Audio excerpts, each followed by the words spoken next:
Yo, it's your boy Logos, and today I'm really excited for this video because I get to combine two of my favorite things in the world together in one reaction, and that's history and that's gaining knowledge.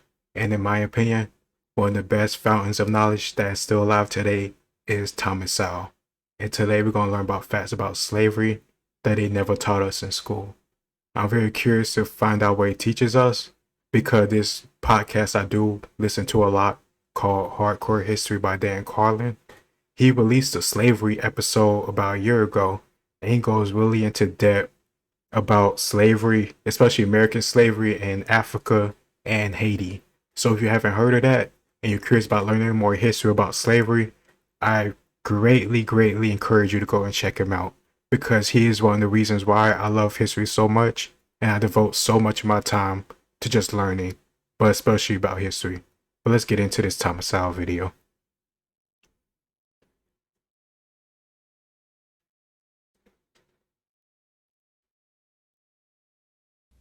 The instrumental use of the history of slavery today also underlies the claim that slavery grew out of racism. For most of its long history, which includes most of the history of the human race, slavery was largely not the enslavement of racially different people, for the simple reason that only in recent centuries has either the technology or the wealth existed to go to another continent to get slaves and transport them en masse across an ocean. Facts. People were enslaved because they were vulnerable, not because of how they looked. They were enslaved because they were vulnerable after being conquered or because they went into debt and they couldn't pay for it. There are cases like that in Rome where people went into debt and that led to them being enslaved. But for the most part, I would say it came from warfare, and if you got conquered, usually that would mean the women and children, and usually the weak men or the men that didn't get killed, they're getting sold into slavery. And that could be some very harsh stuff, depending on the, society or the job that you have. If you live in a salt mine, or you work in a salt mine or diamond mine, you're going to live a very short time compared to a beautiful young woman or a young man working in like a household of a senator in Rome. The peoples of the Balkans were enslaved by fellow Europeans, as well as by the peoples of the Middle East, for at least 6 centuries before the first African was brought to the Western Hemisphere. Before the modern era, by and large, Europeans enslaved other Europeans, Asians enslaved other Asians, Africans enslaved other Africans, and the indigenous peoples of the Western Hemisphere enslaved other indigenous peoples of the Western Hemisphere. Slavery was not based on race, much less on theories about race. Only relatively late in history did enslavement across racial lines occur on such a scale as to promote an ideology of racism that outlasted the institution of slavery itself. There were things about superiority, but it wasn't necessarily about race. It was about your culture. Like, for example, Rome again. I just love Roman history. So Rome conquered Gaul, modern day France. They look pretty similar in terms of like skin color. They're not that far off, but culture, vastly different. The Romans saw the Gaulish people, they saw them as barbarians and savages, but they did see hints of civilization in them that they felt could make good Romans out of them. It's just a culture thing back then. Wherever a separate people were enslaved, they were disdained or despised, whether they were different by country, religion, caste, race, or tribe. In East Africa, the Maasai were feared slave raiders, and other African tribes, either alone or in conjunction with Arabs, enslaved their more vulnerable neighbors. As late as 1891, it was reported that Manosphere slavers had demoralized surrounding tribes, destroying crops, and famine reigned everywhere. Even in the early 20th century, Abyssinians were still raiding other Africans and carrying off slaves. It was 1922 before the British had gained sufficient control in Tanganyika to stamp out slavery there. That's crazy. Like, it wasn't until the British came, the West came, and they conquered that part of Africa to stop slavery happening to the Arabs. And they said that 1923 or 22, I think. So I think the Arabic explosion where Islam came to be, it was definitely during the Byzantine Empire, So for my memory, just my memory right now, it just like I think 600s, maybe 700s or so. But either way, that's over 1,000 years of probably slavery of Africans being enslaved by Arabic people. But it wasn't a race thing back then. It was just a conquest and culture type thing. And let's not act like it was just the West doing messed up stuff to African slave. You had eunuchs. I'm pretty sure they did barbarous things to them too. Arabs were the leading slave raiders in East Africa, ranging over an area larger than all of Europe. The total number of slaves exported from East Africa during the 19th century has been estimated to be at least 2 million. And like I said, that's just in the 19th century. We're ignoring the centuries and millennia before that, because when the Arabic exploded and it took over Northern Africa, they had slavery back then too. And then the Ottoman Empire, they had slaves too. Slavery is just a human thing. The form in which the story of slavery has reached most people today has been along the lines of the best-selling book and widely watched television miniseries Roots by Alex Haley. Challenged on the historical accuracy of Roots, Haley said, "I tried to give my people a myth to live by. This instrumental use of history, or purported history, is open to the same objections as other instrumental myth-making." Despite the impression created by Roots, during the era of the massive slave trade from West Africa, a white man was more likely to catch malaria in Africa than to catch slaves himself. The average life expectancy of a white man in the interior of sub-Saharan Africa at that time was less than 1 year. Damn. By and large, men from Europe or the Western Hemisphere came to the coasts of Africa, bought their slaves, and left as soon as possible. Because they're not used to that environment, they're not used to the diseases, so they have no natural resistance to it. That's the whole thing about Europeans coming to Americas and killing all the Native Americans. No matter who came or at what time period, unfortunately that might have happened regardless due to contact and not being exposed to them diseases ever before. And that's just a sad reality of our immune systems. Even so, the death rates among the white crews of the ships carrying slaves to the Western Hemisphere were as high as the death rates among the slaves themselves. It was only much later, after quinine and other medical measures enabled Europeans to survive where there were tropical diseases, was it possible for them to invade Africa in force and establish empires there. But by then, the Atlantic slave trade had already been ended. During the era of that trade, Africa was largely ruled by Africans, who established the conditions under which slave sales took place. The crew of a slave ship was in no position to defy African rulers and their armies by going out across the land and capturing people willy-nilly. The stronger African peoples captured and enslaved the weaker peoples. The same pattern found over the centuries in Europe, Asia, the Western Hemisphere, and Polynesia. It's just a human thing.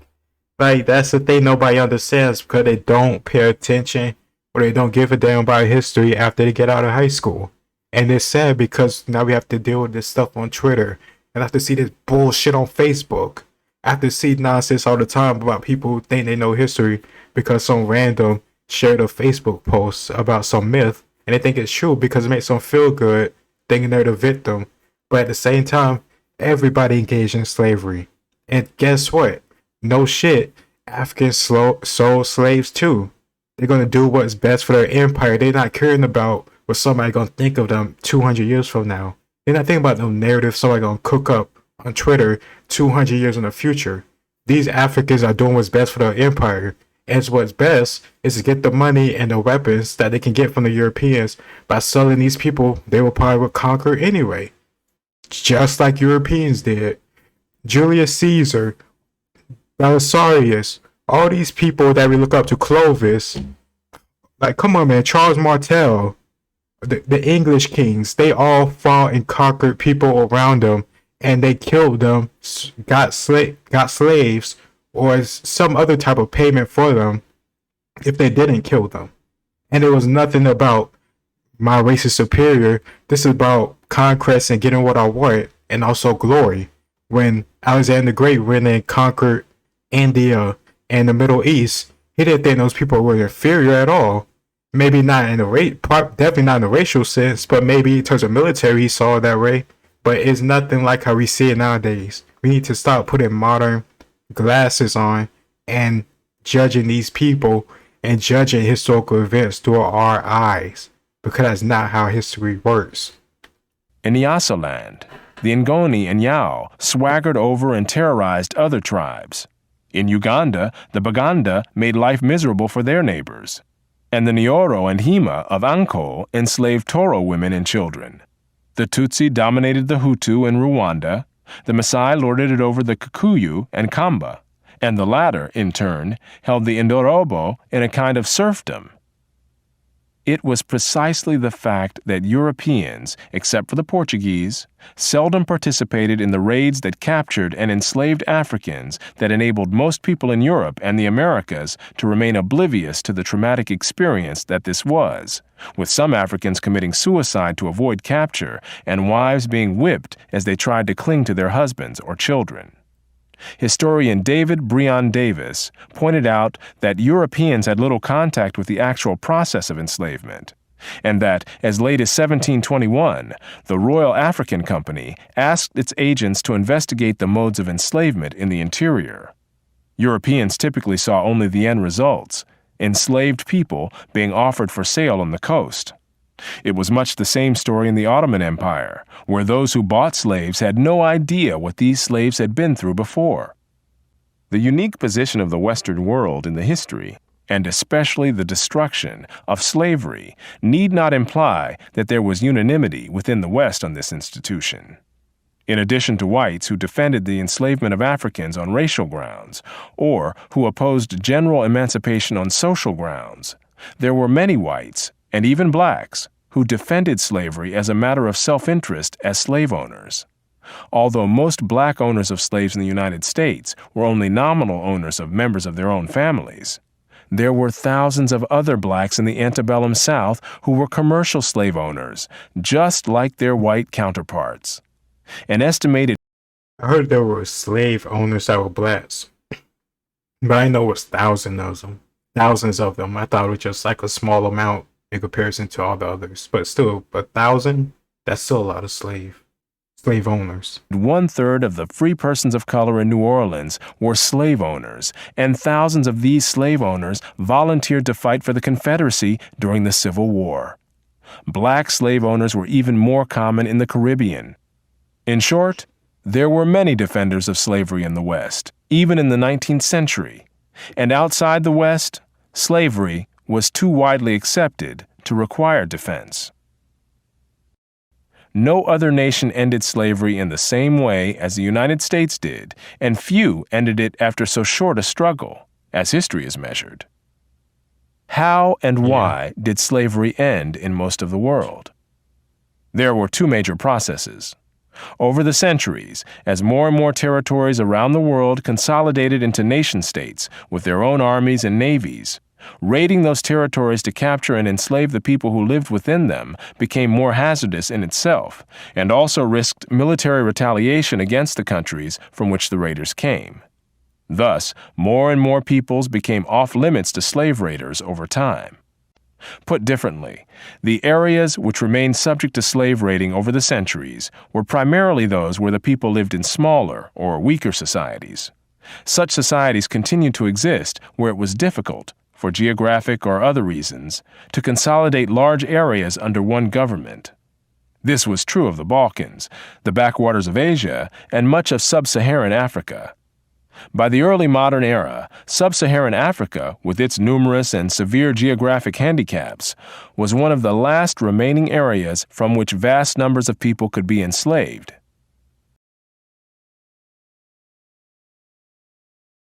Damn. Honestly, I knew some stuff about the history of slavery and, of course, Africans in slavery, but the whole perception of it is just getting deep into the details of how it all worked was very eye-opening to me. I'm gonna react. Hopefully, he got some more videos about slavery or Thomas Sowell talking about slavery, but I'm definitely gonna do some more reactions to him.